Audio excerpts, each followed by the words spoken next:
توصلت كل من روسيا وتركيا في 23 أيار مايو الجاري إلى توافق سياسي اقتصادي بين الطرفين حيال الطريق الدولي المعروف بالإنفور في مناطق شمال وشرق سوريا.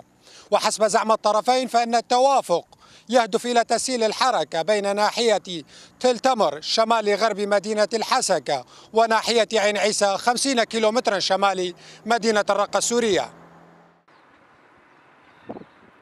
وسارت أول قافلة على الطريق المذكور في 25 من أيار مايو الجاري صبيحة الاثنين الماضي، مؤلفة من مدرعات ومصفحات تابعة للشرطة العسكرية الروسية وبعض السيارات المدنية التي أقلت عدد من الأهالي الراغبين باستخدام هذا الطريق بعد انقطاع دام أكثر من 7 أشهر متواصلة. وقطع طريق الإنفور منذ الهجوم التركي على مناطق الشمال وشرق سوريا في 9 من تشرين الأول من العام الماضي، ونتيجة الانتهاكات التي ارتكبها مرتزقة تركيا ما يسمون بالجيش الوطني السوري على هذا الطريق المذكور، وكان أبرزها حادثة استهداف الأمين العام لحزب سوريا المستقبل هافرين خلف.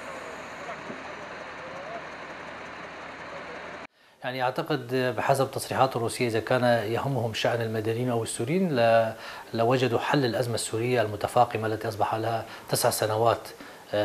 لذلك أعتقد هناك عدة سيناريوهات، يعني هذه السيناريوهات مرتبطة بالمصالح الروسية التركية.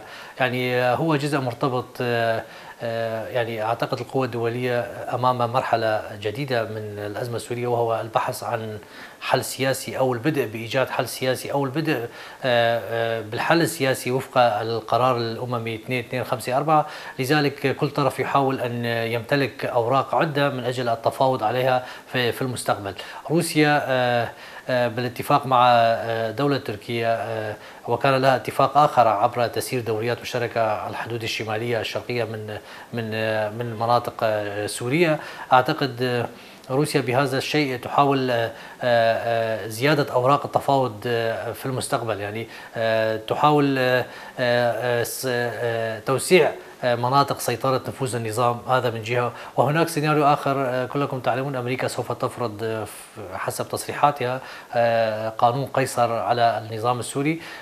هذا الطريق مهم بالنسبة للنظام السوري، وطريق حيوي يربط الحدود العراقية إلى مناطق عند يعني محافظة حلب، ومن محافظة حلب إلى محافظة اللاذقية. أعتقد سيكون هذا الطريق بمثابة شريان يكون دعم للنظام السوري وتخفيف عبء قانون قيصر عليه. وهناك سيناريو آخر، أعتقد شدة الخلافات بين أمريكا وروسيا على هذه المناطق بعد قرار أمريكا بالانسحاب من مناطق شرق الفرات، وكانت هناك دوريات روسية تسير وتتعرض لها دوريات أمريكية. أعتقد روسيا بهذا الاتفاق تحاول توسيع مناطق نفوذها، وبالتالي تكون لديها أوراق في المستقبل تتفاوض عليها من أجل مصلحتها على الساحة السورية.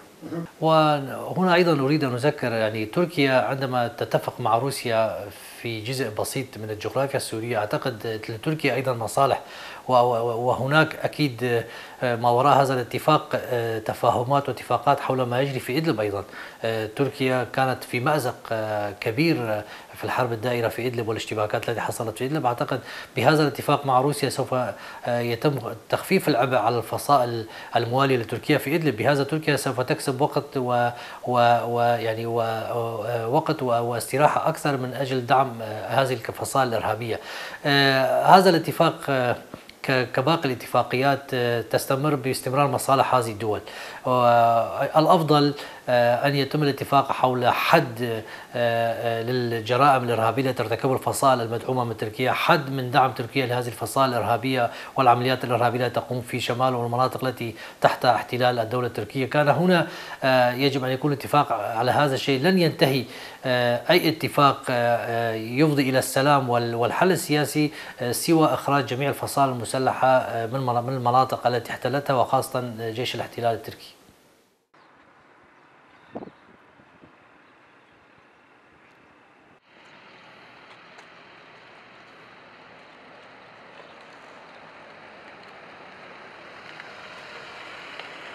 عاد الطريق الدولي المعروف بالإنفور إلى واجهة الأحداث السورية بعد التوافق السياسي الاقتصادي بين كل من روسيا وتركيا، وبين سيناريوهات الاستثمار الاقتصادي لكلا الطرفين، وبين سيناريو الحصول على أوراق تفاوض أقوى في المستقبل، وسيناريو خروقات تركيا للاتفاقات السابقة.